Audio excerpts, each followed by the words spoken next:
बातमी आहे ज्ञानेश्वर मुंडेंची। पती महादेव मुंडेंची हत्या करणाऱ्या आरोपीवर कारवाई करण्याची मागणी करणाऱ्या ज्ञानेश्वर मुंडेंवरती आता गुन्हा दाखल झालेला आहे।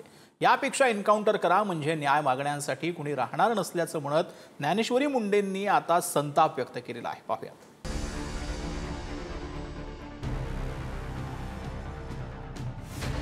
गेल्या 18 महिन्यापासून पती महादेव मुंडेंच्या हत्या प्रकरणामध्ये न्याय मागणाऱ्या ज्ञानेश्वरी मुंडेंवर गुन्हा दाखल झाला।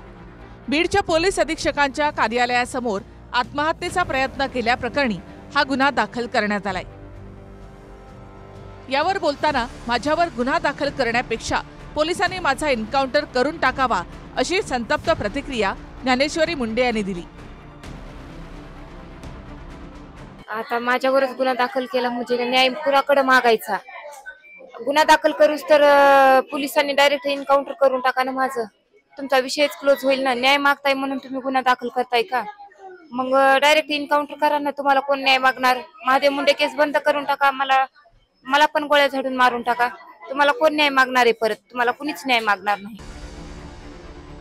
यावेळी सुप्रिया सुळेंसोबत फोनवरून बोलणं झाल्याचं ज्ञानेश्वरी मुंडे यांनी सांगितलं। आपल्या लेकरांची काळजी व्यक्त करत ज्ञानेश्वरी मुंडेंनी मुख्यमंत्र्यांनी 10 मिनिटं तरी भेटायला वेळ द्यावा अशी विनंती केली आहे। मुख्यमंत्र्यांना जर माझी लेकरं, मुख्यमंत्री साहेबांना जर माझी लेकरं अशी अनाथ करायची नसतील तर त्यांनी तात्काळ प्रश्नांचं उत्तर देऊन सांगितलं पाहिजे की तात्काळ आरोपी अटक करा आणि ज्ञानेश्वरी मुंडेंना न्याय द्या। आम्ही मुख्यमंत्री साहेबांची भेट घेणार आहोत। आम्ही त्यांच्या बंगल्यापाशी जाऊन त्यांना विनंती करणार आहोत की आम्हाला 10 मिनिटं तरी वेळ द्या। एक बीड मधलं महादेव मुंडे हत्या प्रकरण देखील या ठिकाणी आलं। याच्यामध्ये खरं म्हणजे आपण जर बघितलं तर मोठ्या प्रमाणात तपास चाललेला आहे। आतापर्यंत तंत्रज्ञानाचा वापर करून मिळालेल्या माहितीचं विश्लेषण करून 196 इसमांकडे विचारपूस केली आहे। त्या पत्नी निश्चितपणे पत्नीला सर्वाधिक त्या ठिकाणी दुःख असेल, त्यांचा आक्रोश आपण समजू शकतो, पण याच्यामध्ये कुठेही कोणालाही पाठीशी घातलं जाणार नाही। पती महादेव मुंडेंच्या हत्येप्रकरणी आरोपींना अटक करण्याची मागणी ज्ञानेश्वरी मुंडेंनी लावून धरली आहे। 2 दिवसांपूर्वी याच मागणीसाठी ज्ञानेश्वरी मुंडेंनी विष प्राशन केलं। प्रकृतीमध्ये सुधारणा झाल्यानंतर 72 तासानंतर ज्ञानेश्वरी मुंडेंना रुग्णालयामधून डिस्चार्ज देण्यात आला। डिस्चार्ज आधी मराठा क्रांती मोर्चाच्या कुंदाताई काळेंनी जिल्हा रुग्णालयामध्ये जाऊन ज्ञानेश्वरी मुंडे यांची भेट घेतली होती। संतोष देशमुख हत्या प्रकरणामध्ये तुरुंगात असलेला वाल्मिक कराड याच्यावर गंभीर आरोप केले जात आहेत। तसेच महादेव मुंडेंची हत्या केल्यानंतर त्यांच्या शरीराचे तुकडे आकाच्या ऑफिसवर आणण्यात आले होते असा गंभीर आरोप देखील करण्यात आलाय। बाळा बांगर मला वाटतं त्यांच्या प्रेसमध्ये आणि काय सांगितलंय की मी ज्या वेळेस आकाला भेटायला गेलो त्यावेळेस तिथं एक त्या माणसाचं चमडं काढून आणलं होतं, एक हाड काढून आणलं होतं आणि त्याचं ब्लड सुद्धा यांच्या ऑफिसच्या टेबलवर होतं। धनंजय मुंडेंच्या बंगल्यावरतीच त्यांचं ऑफिस होतं आणि ते ऑफिस जे आहे ते हे आका चालवत होते पूर्णपणे। मग बंगल्यावरून म्हणजे आका तिथूनच फोन करणार ना, दुसरीकडून कुठं फोन करणार? आमदार खासदारांसह जरांगे पाटील आणि लक्ष्मण हाकेंनी न्यायासाठी साथ देण्याची मागणी ज्ञानेश्वरी मुंडेंनी केली।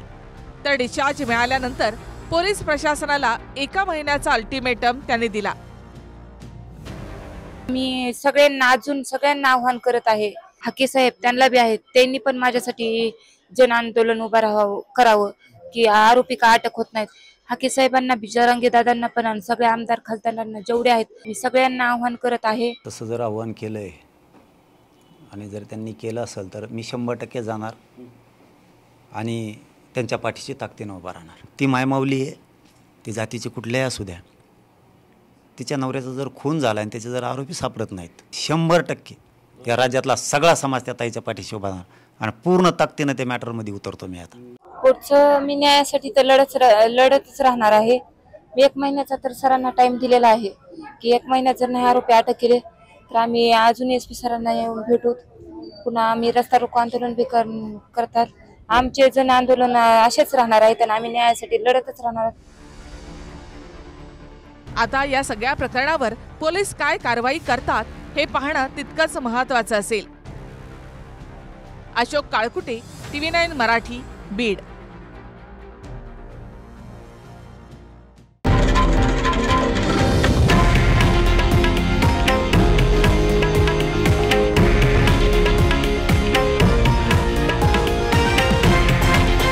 हे आहे देशातील नंबर 1 न्यूज नेटवर्क आणि आपण पाहत आहात TV9 मराठी, एकमेव.